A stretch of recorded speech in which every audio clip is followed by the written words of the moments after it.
Gaya hidup yang seolah sempurna, tetapi bahaya yang terselindung di sebalik keselesaan. Mengawal tahap kolesterol dan tekanan darah membantu mengekalkan kesihatan kardiovaskular. Namun, kita sering mengabaikan kesihatan pengaliran darah kita. Darah terbentuk daripada plasma, sel darah merah, sel darah putih dan platelet. Apabila pengaliran darah lancar, ia dapat mengalir dengan mudah. Tetapi, apabila usia semakin meningkat, lipid darah dan gula darah akan mula berkumpul dan membentuk plak di dinding saluran darah. Platelet menjadi berduri dan hiperaktif. Platelet berduri ini akan bertambah dan melekat antara satu sama lain.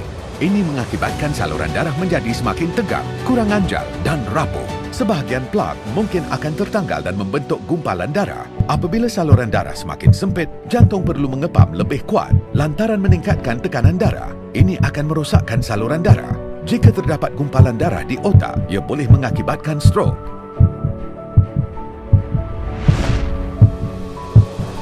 Jika terdapat gumpalan darah di aliran darah koronari, ia boleh mengakibatkan serangan jantung.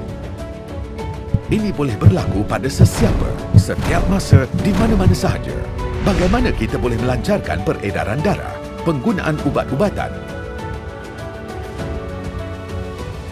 Pembedahan angioplastik.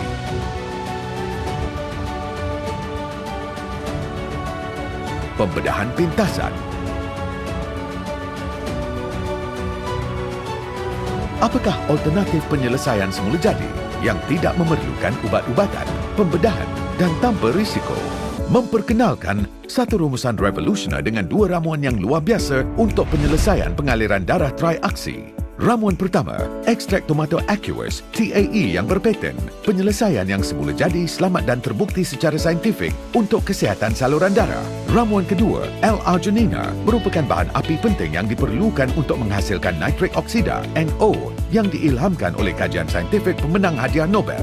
Lebih 3,000 kajian menunjukkan bahawa NO dalam badan kita boleh membantu mengekalkan kesihatan saluran darah. Penyelesaian pengaliran darah triaksi juga mengandungi nutrien synergistic proprietary untuk menyokong sistem peredaran yang sihat.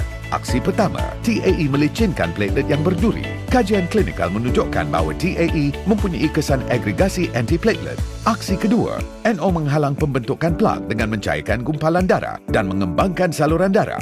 Aksi ketiga, NO mengawal tahap tekanan darah dengan memulihkan saluran darah yang rosak dan mengembalikan kelenturan saluran darah. Oleh itu, ia membantu memperbaiki peredaran darah dan melindungi jantung.